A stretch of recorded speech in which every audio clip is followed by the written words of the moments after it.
This is the Horse Radio Network. This is episode 240 of the Dressage Radio Show on the Horse Radio Network, brought to you by Fleeceworks.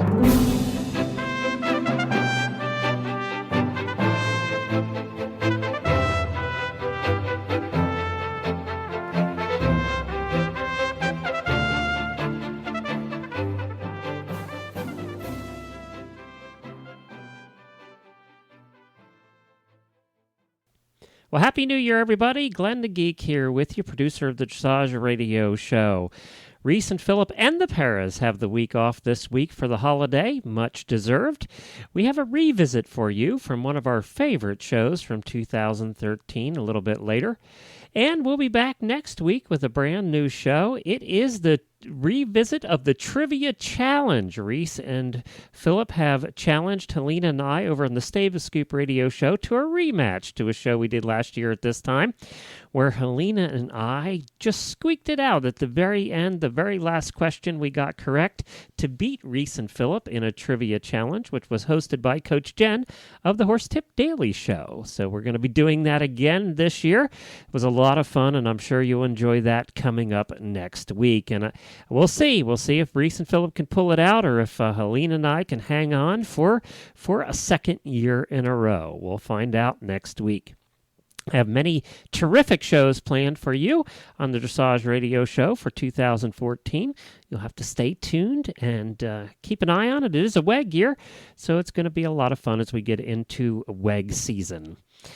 This show is brought to you by Fleeceworks, and we're going to hear from them right before we do a replay of episode 205, where we had First Lady of Kentucky, Jane Beshear, and Coach Conrad Schumacher. We're going to hear that episode again as we go forward in today. So enjoy your week. We'll be back here next week with a brand new show for you. Fleeceworks manufactures pure Australian merino sheepskin and merino wool saddle pads and accessories. Their pads produce a vital thermal balancing layer to pull excess moisture and heat away from the horse's back, allowing muscles to work at maximum capacity without overheating.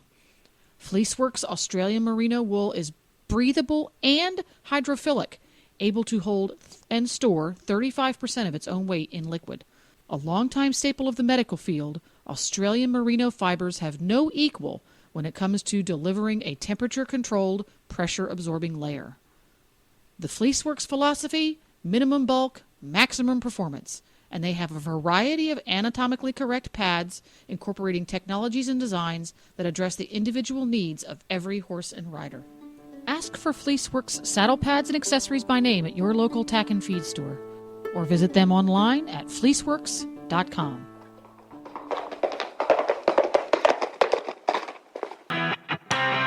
This is the Horse Radio Network. This is episode 205 of the Dressage Radio Show on the Horse Radio Network, brought to you by Thin Line Global Products.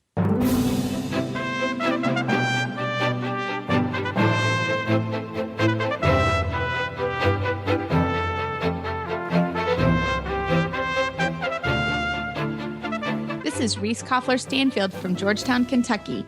And this is Philip Parks from Fergus, Ontario, and you're listening to the Dressage Radio Show with our producer, Glenn. Howdy, guys. Hey, Hello. guys. How are you? I have a I'm Rolex. excellent. I have a Rolex hangover. Yeah, we're not going to talk about it. I have a Rolex hangover too. No joke. And we had a wonderful clinic here with Conrad Schumacher. And of course, I snagged him for an interview, which we're going to hear today. But yeah, we had Rolex and we had the clinic. So I'm sort of delirious today. I'm not going to lie. Busy week. I've just been relaxing. We got some good weather, and it's been fun. That's it. Well, now I hear a rumor, though, that you two are going to be together this weekend. Yeah, we Destroying get to the hang state out of together Kentucky. again. Yeah.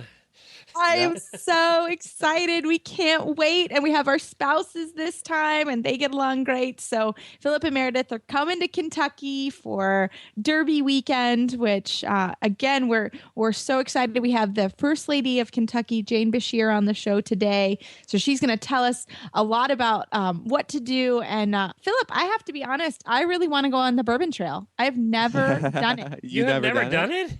No. Well, you Well, have to enjoy bourbon first. I think that's a Oh, prerequisite. you know what? I don't like bourbon that much. It didn't matter. After you drink 2 or 3 of those tastings, oh, you're good. I think that's what we should do. All right, well, we'll pick a day to do that. That'll be really fun. Yeah. I've never been, and they're beautiful and they're great drives out there. So I've never done it. So that's sort of, that's my 2 cents in what we do. And we have a derby party to go to. And so I like to visit the Keeneland track. That's a beautiful track. I mean, the Derby is fun in Louisville, but I think Keeneland is the best track I've ever been to. It is. Yeah. Maybe we'll go over. Sure. Maybe we'll have breakfast in the morning or something. The thing about Churchill Downs, people who haven't been there don't realize that it's in the middle of one of the worst parts of Louisville. Yeah, it's not a really pretty They're cleaning area. it up. Yeah, it's getting better, but it's not in a great place. And Churchill itself is a really big track. It's like Philip said, if you have a chance to come to Lexington, which is where Keeneland is, it is probably one of the most beautiful tracks in the world. And so to go to Churchill, you just kind of look around and say, "Oh, wait, Derby." Yeah, when you compare the two, I mean, and especially when the blossoms are out right now and everything. I mean, it's night and day as far as Churchill has its experience, right? Because you get, I mean, how many thousands of people there at the Derby? We should have asked Jane, but it is a lot. Well, usually they're over 100,000 usually. Yeah, I think it was. 120,000. Oh yeah, we'll have to look that up. But a lot. We'll put that on the Facebook page. It's a lot of people, and it is totally different experience. And going to the Derby, I think, should be on everyone's bucket list. It's something. Yeah, whether you're horsey or not, right? I think everyone would enjoy that big party. So I'm really looking forward to it, and looking forward to seeing Reese. And I think it's going to be a fun week. Can I get back to the bourbon for a second? There's one distillery that you have to go to. What I thought was one of the most beautiful drives that I've ever taken was to Woodford Reserve, which is in Versailles. It's not too far from Reese. Very close, yeah. Yeah, it is just one of the most beautiful drives, and they do great tours there, and they give you a little more than the other tours do as far as samples. So I'm just saying.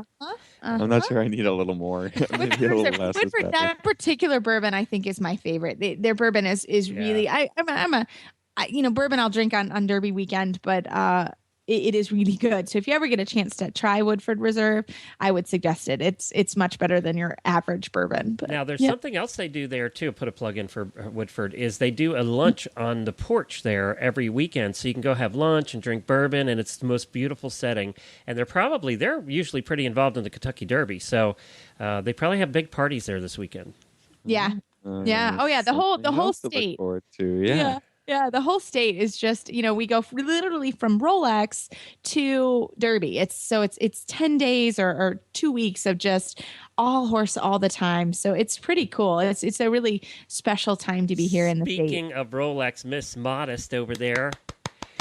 Somebody did the test ride at Rolex that we know. Oh, thanks. All that the way was from fun. start to finish.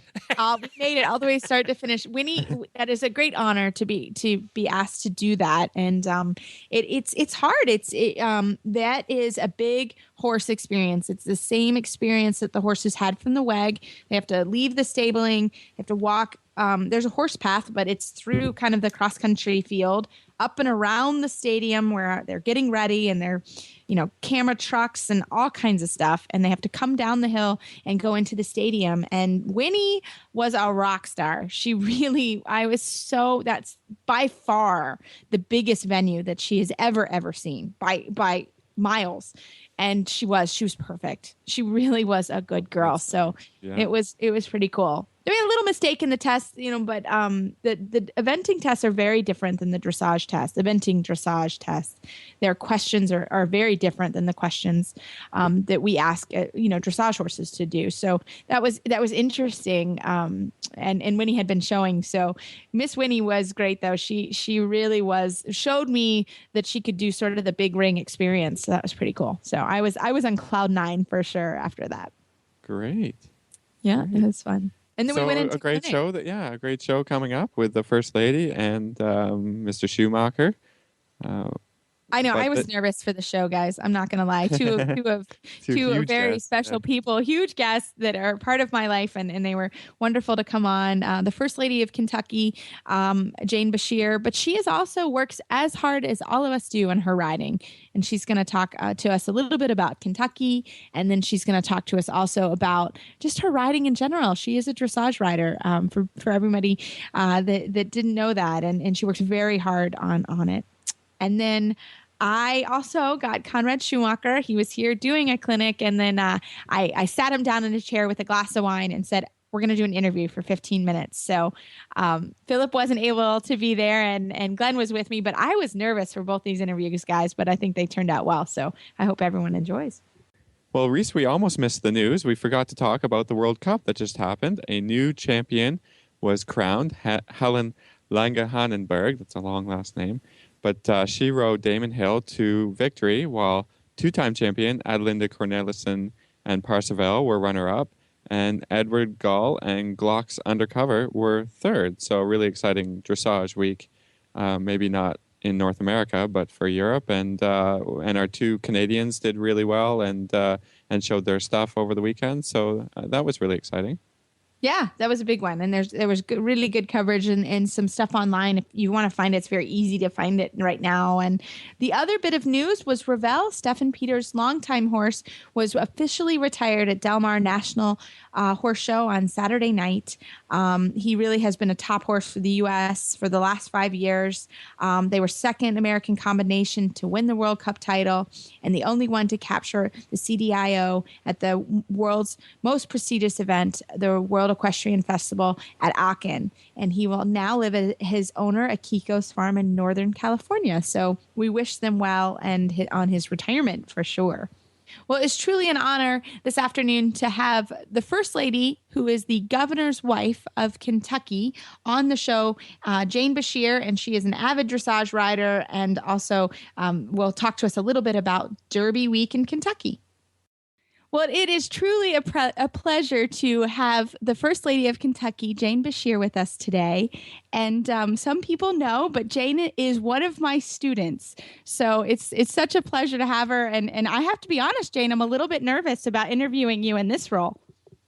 Well, sometimes I'm a little nervous when I come in to take a lesson, Reese. So, I'm about fair play. I think you should always be a little bit nervous for a lesson. I like that. Yeah, or an interview in this case, for sure.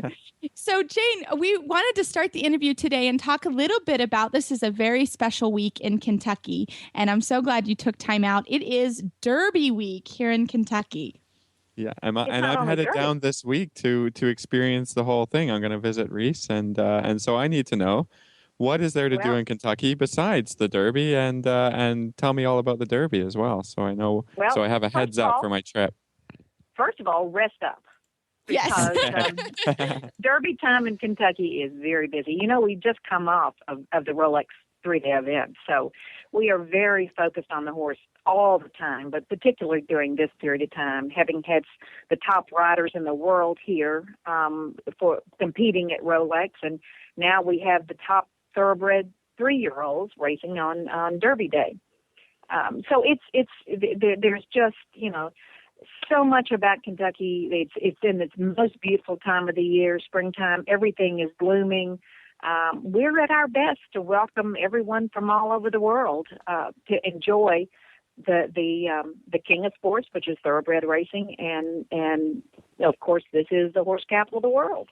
Well, Jane, a lot of people think that Kentucky Derby Day, which is this Saturday, it's a day, but in Kentucky Derby is a week or more, but they celebrate it for a week, and pretty much the drinking starts on Monday and ends on late Sunday night. Do they keep you busy all week? I'm shocked we even have you on the phone. Well, we started early this morning. With the governor drinking? And I worked. No. I did have a little bread pudding this morning, but oh, yummy, the best. But we start today at the other preparations have been going on before, and there have been other events prior to this beginning of this week. But today we started on the back side of the track. We go at dawn, and when the horses are out breezing on the track, and we do interviews with all of the radio and TV shows. talking about the Derby and about Kentucky and about the number of people that will be coming for this event. So I love that. While everybody else is talking, I'm turning around watching the horses on the track. And, you listen to those hoof beats on that dirt track, and it just raises your expectations and gets everybody so excited about Derby Day. And, we don't only have Derby Day, but we have the Oaks Day before, which is for the fillies. And so that's always an exciting time, too. And I'm really proud because Churchill Downs has been working with an organization that I'm involved with, Horses and Hope, and others that are dedicated to breast cancer. So the day, Oaks Day being the filly day, we pink out Churchill Downs. They drape it in pink. The spires are pink, and everybody comes dressed in pink. So if you're coming for Oaks Day and Derby Day, you must come in pink. And, when you think about racing over the last couple of years, you think about the fillies because it's been Zenyatta and Rachel Alexandra that have really lit up the racing world and brought racing back to normal people again.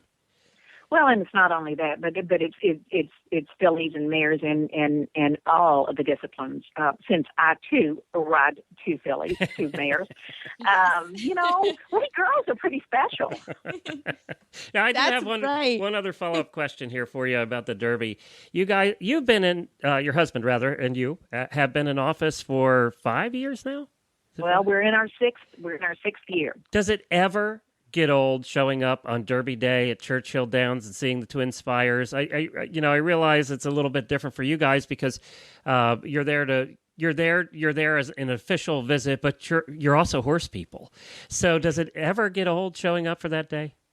And it's always a thrill. When you drive up and see those spires and you walk into that track and you see all of the people that are there for the Derby, and my goodness, when that race goes off, the roar that goes up from the crowd is just, it is something, unless you're there, you don't get the feel of what that is. A jockey friend of mine told me one time that somebody had told her that probably the hardest part of racing is when you come down the final turn and you hit the wall. And she said she didn't know what it was till she ran her first major race, and that wall is the crowd as they roar and yell for their favorite. And she said it's quite an experience for her, and it's quite an experience for everybody that's there. And we're always across from the crowd. We're above the tote board as we watch that race, and it's a phenomenal sound, and then the beauty of the horses as they go past. And of course, my husband will tell you that the reason he ran for governor was so he could present the trophy. That's a great reason. I like it. So can you give me a couple of other Kentucky highlights, things I should check out, besides the Derby and probably the horse park? What else is going on? Well, of course, you just mentioned the horse park is my love. Yeah. I've been involved with it practically since it began, and it's something that people should not miss if they're interested in the horse, and even if they're not involved in horses. There's so much to see. It's so much about Kentucky. But the Bourbon Trail, we have so many of our distilleries that are open for tours, and of course there is an entire tour, and it's kind of like the wine tasting tour out in California. We also have a wine tasting tour in Kentucky. So you just have to be careful how much you taste. I was just going to say, they did get free samples, Philip, yeah. Yeah, that's right up my alley. But that's a wonderful thing. 95% of the bourbon that is produced in Kentucky. And, of course, my husband says the other 5% is counterfeit. So, if you really want to taste of Kentucky, bourbon is certainly it. And, there is just so much around here to see and do. We've got our breeding farms, and some of those are available by appointment to be able to go in and see some of the famous stallions and hear about the breeding process. If you're about and around, we've got Natural Bridge that's not very far away. If you're a zip liner, that's there. If you're a rock climber, that particular area is famous all over the world as being one of the best rock climbing areas that is existed. So can I put in a plug for something for horse husbands and families who are maybe not into the horse thing that have to go along to Kentucky? One of my favorite places, and we went many times when I lived there, was Mammoth Cave. Oh yeah, I love Mammoth Cave. One of the natural wonders of the world. It is. It truly is. We Cool. love it. And right down the street from there is a little automobile plant too. So Yeah, the only place in where the Corvette is made. Yep. So wow. we are very proud of that because we have the huge Ford plant that's here in Kentucky. We have Toyota, and now we're getting ready to. They just announced that the Lexus is now going to be built in Kentucky, in Georgetown, Kentucky, and then we have the Corvette. My husband's hoping one of these days that might be his car. I think you would like that for sure. So Jane, I'm going to switch gears because of course I'm so proud that you are a dressage rider now. When I started, we started together, oh goodness, many, many years ago, probably 8 or 9 years ago. You were just a mere child. I was so young, and we have learned a lot together as we've gone through. So you have changed now from eventing to dressage. How is the change going? Well, it actually some days really good, some days not very good, just like eventing is. I just don't have as much time these days to do all the preparation for, in the event world because you've got to spend so much time in cross country and perfecting your stadium jumping, and not to mention the dressage that goes along. And my time is so limited because of my husband's position and all the things that I do in the state. So to really narrow my concentration, I've really narrowed down to mostly doing dressage, at least in competition times. And it's a good thing for me because it's a real focus. And I am one of those. I think they call me an A personality type. I want to do things and I want to do them correctly, and I'm very competitive. And so this certainly is a channel for all of that, and particularly being an amateur. And an amateur that doesn't have a whole lot of time, but the time that I spend, I try to make it as productive as possible. And you do a great job. And you have a tricky mare. Miss Prissy is her name. She is a little bit on the tricky side. She is aptly named. She is kind of, but we love her, and she's been like that since she was a young lady. So what are some challenges that you have? Like you said, your time is limited, and it is difficult on a horse like Prissy. How do you deal with that with her?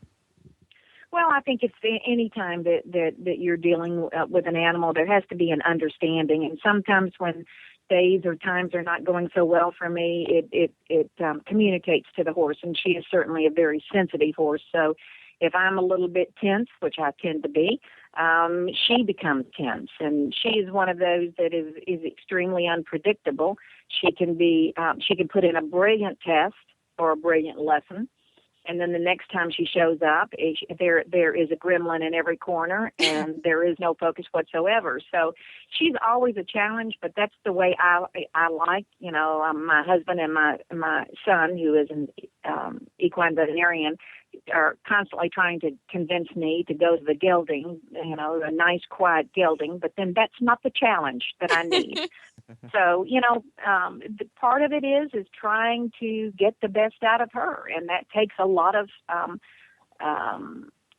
concentration and really work on my part. So when I do have time, I try to put as much in it as I possibly can.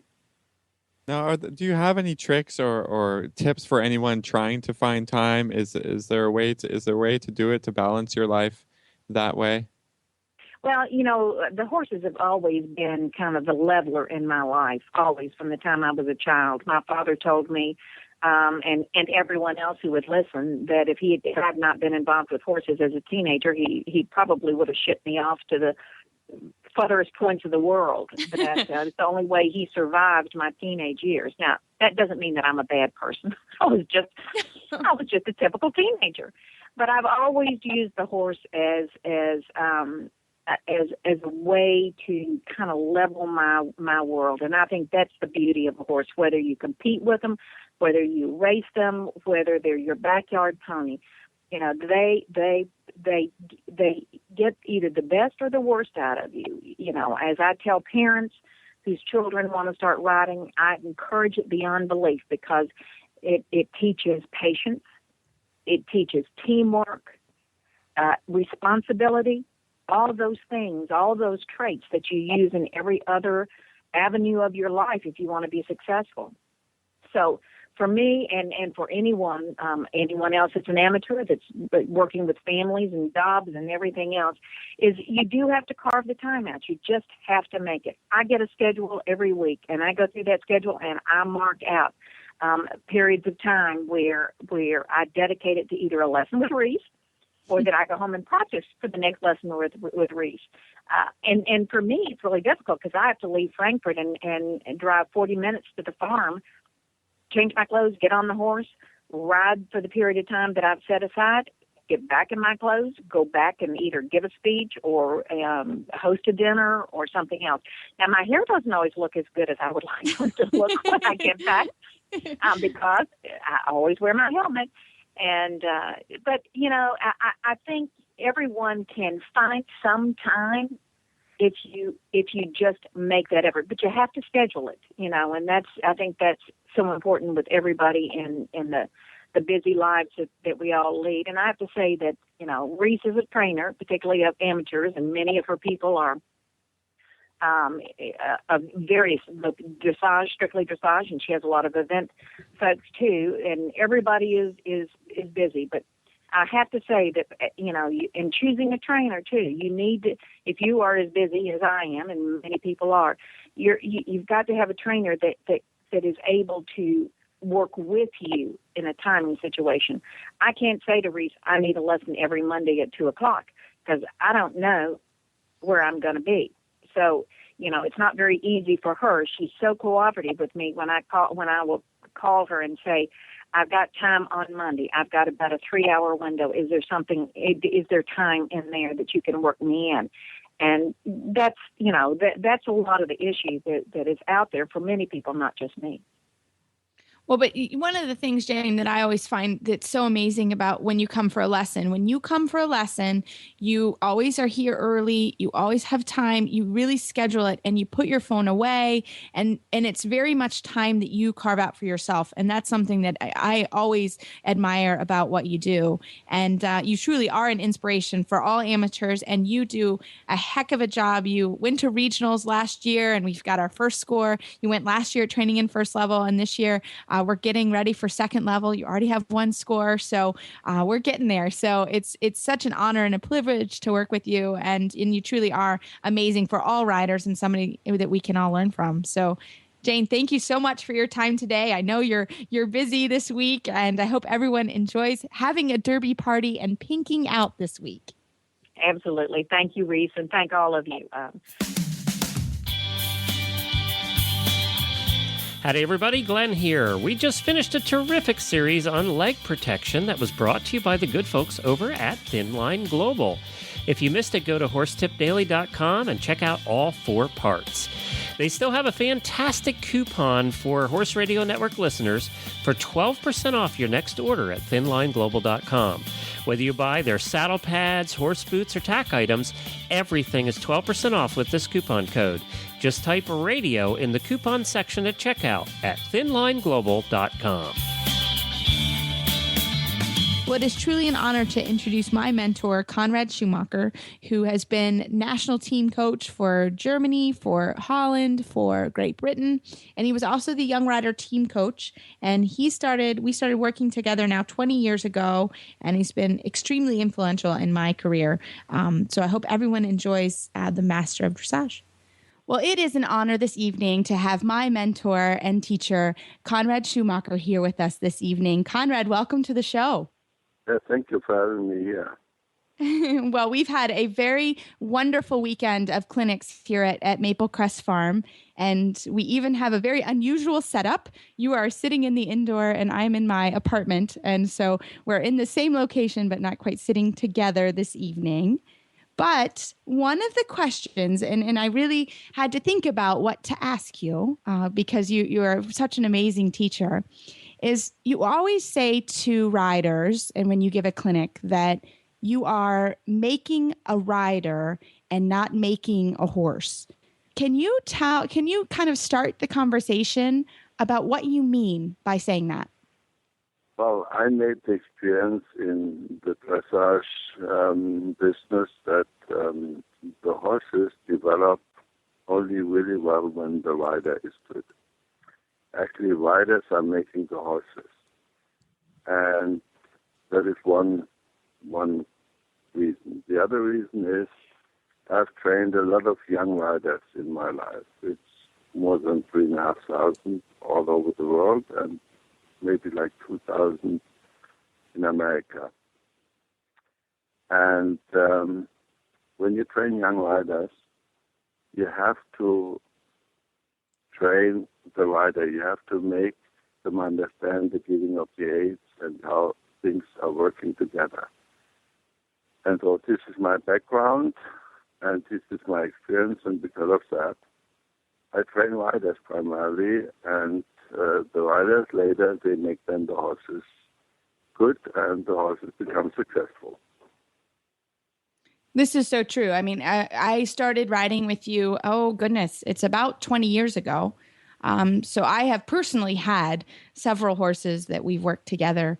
And it's very true as we go through the scale and the scale of training and learning, every horse is different. And you have to be able to change to different horses. So we also talk a lot about feel and learning about feel and how we feel and teach and learn what feel is. Can you talk a little bit about that?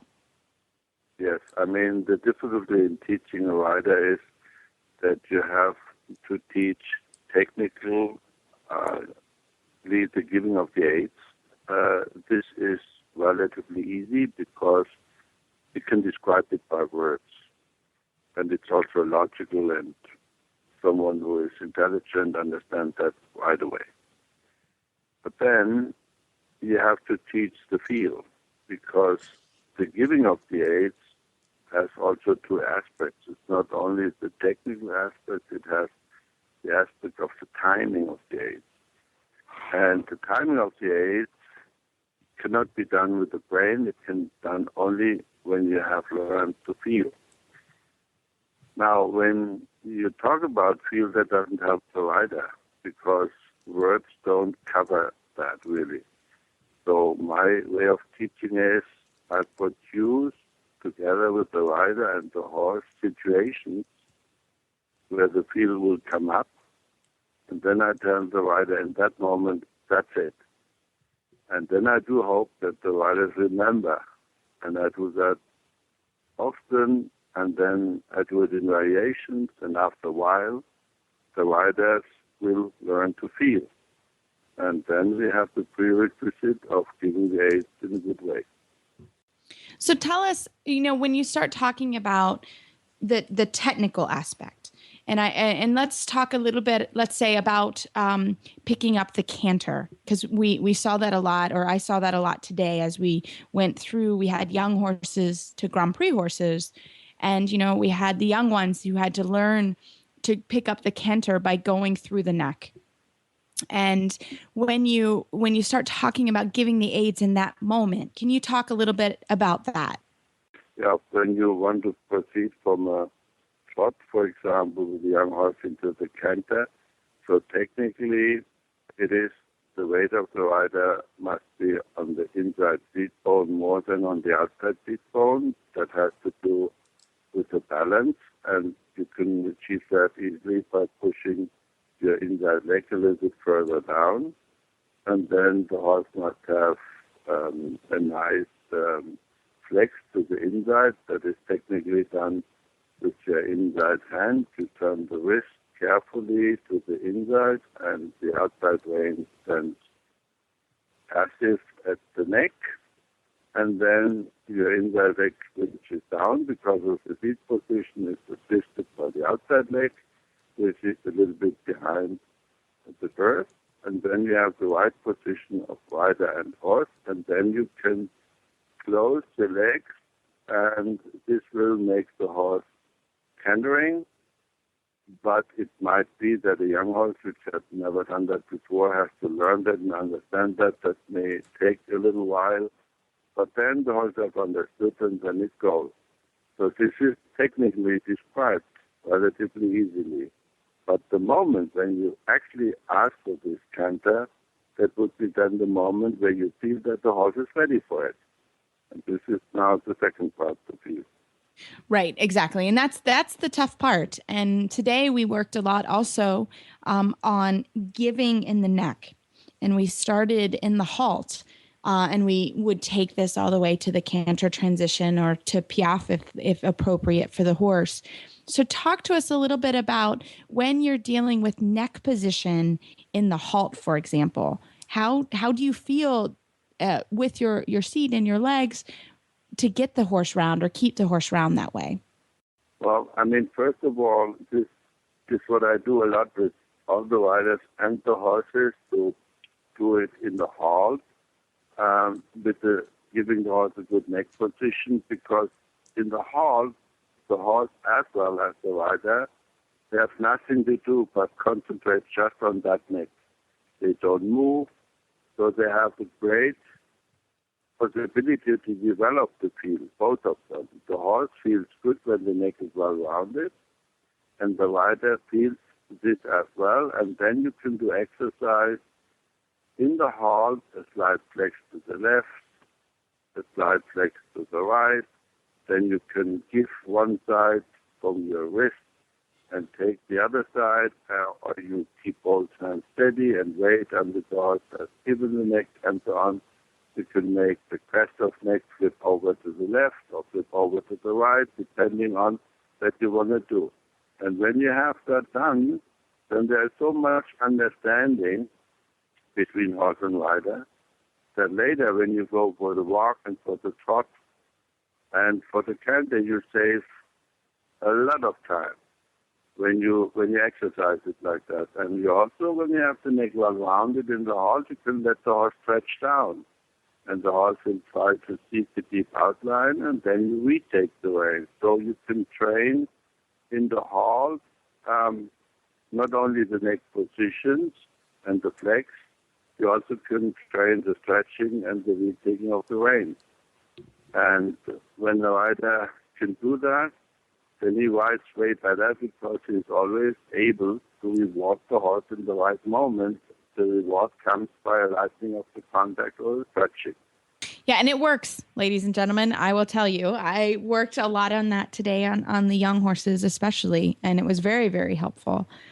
Another exercise, Herr Schumacher, if we could talk about, you did a great exercise also to help with the neck, the turn on the forehand.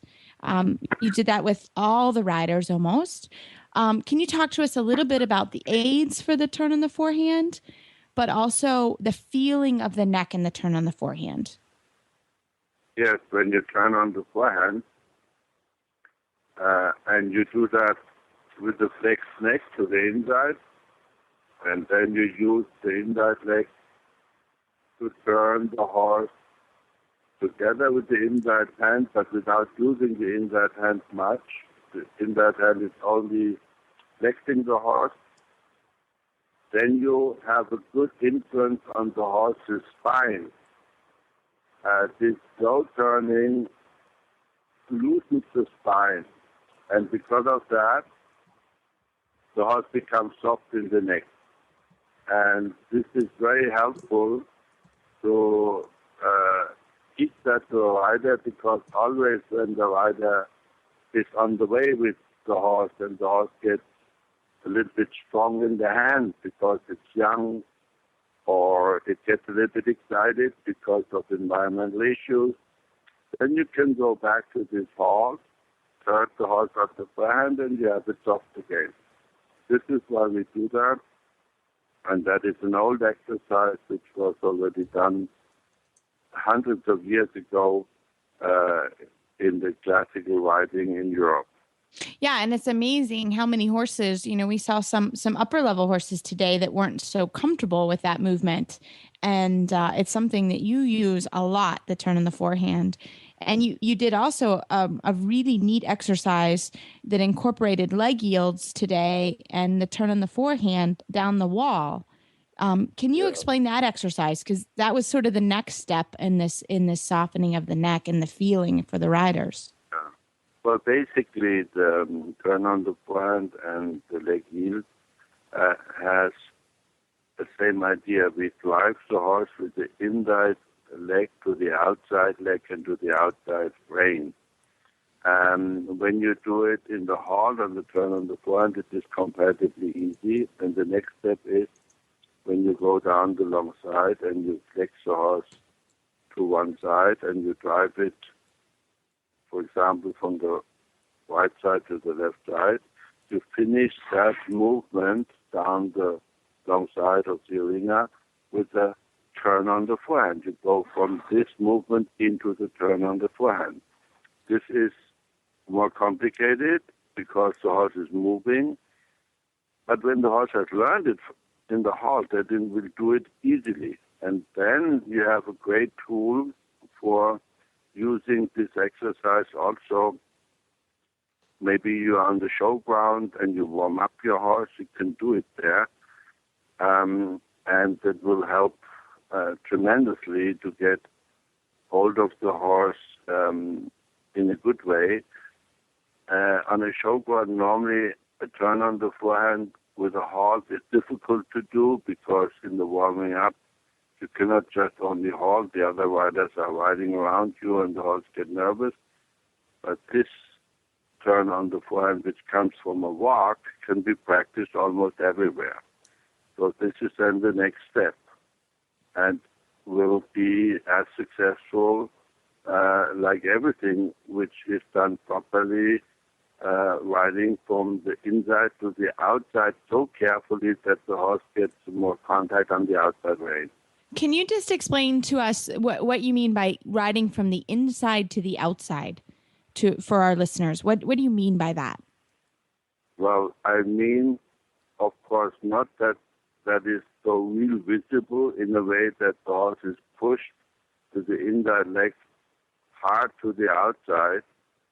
It is more a very skillful, soft riding with the inside leg a little bit to the outside, but the outside leg is in a guarding position. It is then a little bit behind the girth and holds the horse there without pressure.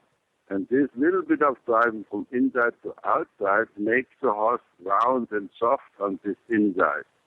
And that is particularly important for all the classical movements. You have to have the horses soft on the inside that you can ride half pulse or canter pirouettes or whatever it is. And that is practiced already with these simple movements on the lower level. The horses get the understanding for that. But again, it is almost not visible. It is done very, very carefully. Yeah, and it's truly amazing to watch you do it because when you do it, and I certainly try to teach all my students, but when I watch you do it, it's amazing to see how the horses become much more rideable and much more obedient through this work and much more relaxed. Because they understand the concept that you're looking for, and it's truly amazing to see them transform. One of the last. Sorry, but it's also no, go very please. important. Yeah, in the moment we have a lot of rain here, and I almost cannot hear you. It is really the rain is very, very strong. I know, I can hear it. Glenn can hear it too. We're good though. Don't worry, we're fine. I can hear you. Okay, but let me say something in addition. When you do this careful riding from inside to outside, as I described it, that has one very important effect in the horses. You become a close contact with your body to the horse's body, and this makes horses particularly happy. Horses enjoy very much this contact of a soft leg and a soft hand, and that makes them relax very well and listening to the rider.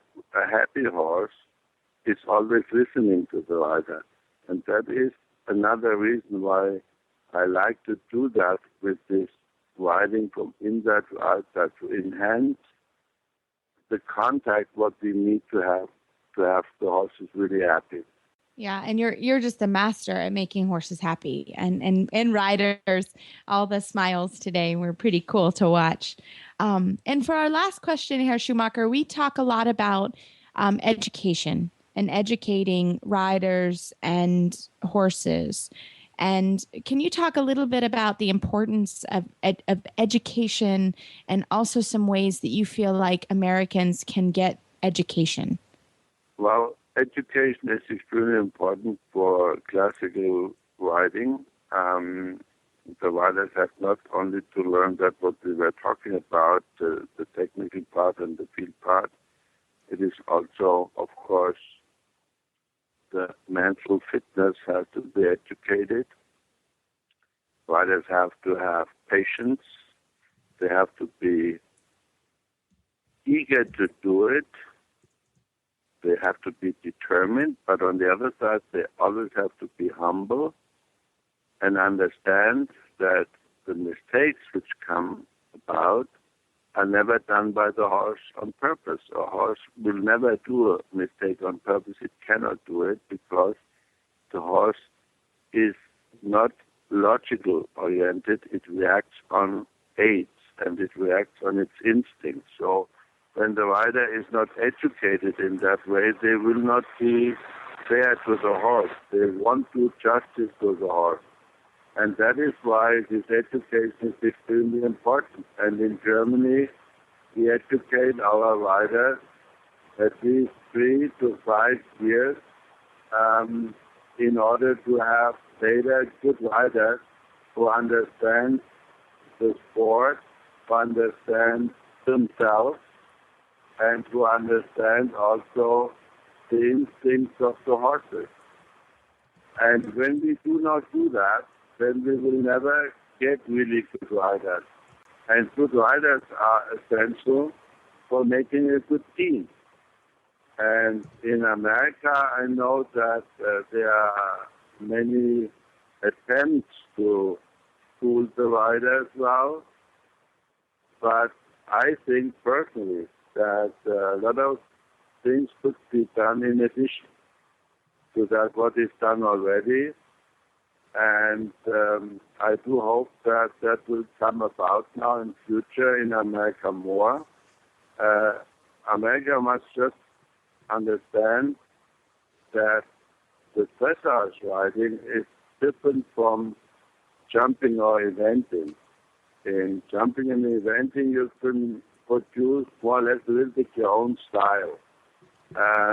In the dressage, you also have to ride on your own, but the knowledge and the way of producing the horses has to be done within a system.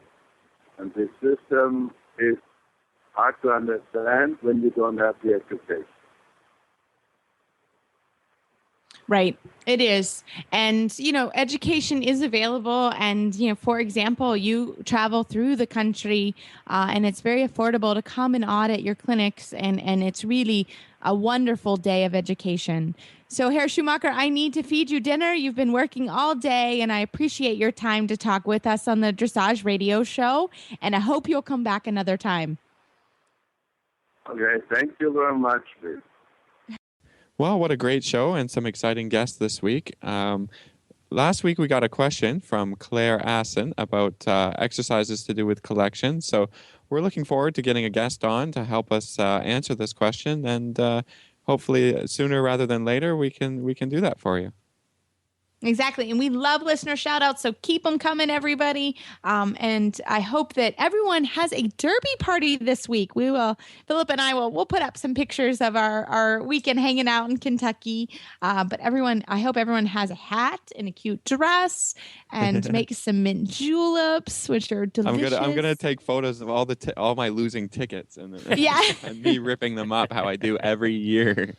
You're never a winner. I have a word for you to think. Orb. O-R-B. Orb. Orb. Orb. Think orb. Think orb. I don't get it.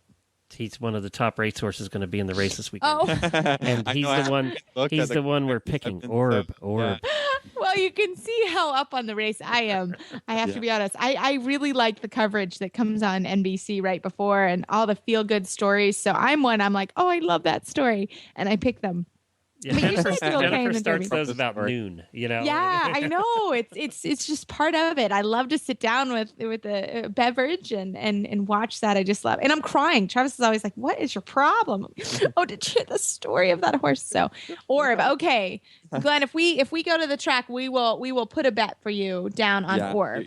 You've got one. And I wanted to say that we're doing a lot of coverage on Horses in the Morning this week on the Kentucky Derby. That prediction of Orb came from the top handicapper in the country, was on the show with us on Monday. He won the World Handicapping Championship, $1 million, and we asked him who his pick was, and he said he had his eye on Orb, which probably means that he's not going to bet on Orb because he wants all of us to, and he's really going to be picking some other horses probably. Yeah, that's tricky then. Okay. Yeah, but we are doing a lot of coverage. Friday especially, we'll be having our guests on to talk about the Kentucky Derby and the horses that are running. Great. Well, I can't wait to tune in for sure. Maybe I'll get my information there and then place my bet. There you go. Exactly. You'll be better informed than I will be. Well, everybody, I hope you have a great weekend, and I hope you have a great Derby party. And you can find our show notes and links to today's guests on our website, dressageradio.com. You can like us on Facebook. Just search for Dressage Radio Show.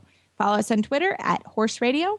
My website is maplecrestfarmky.com, and my email is reese@horseradionetwork.com. You can find me at philipparksequestrian.com, and my email is philip@horseradionetwork.com. I'd like to thank our sponsors, Thin Line Global Products, and don't forget to check out all the other great shows on the Horse Radio Network at horseradionetwork.com. Keep your heels down and your shoulders back, and we'll talk to you next week.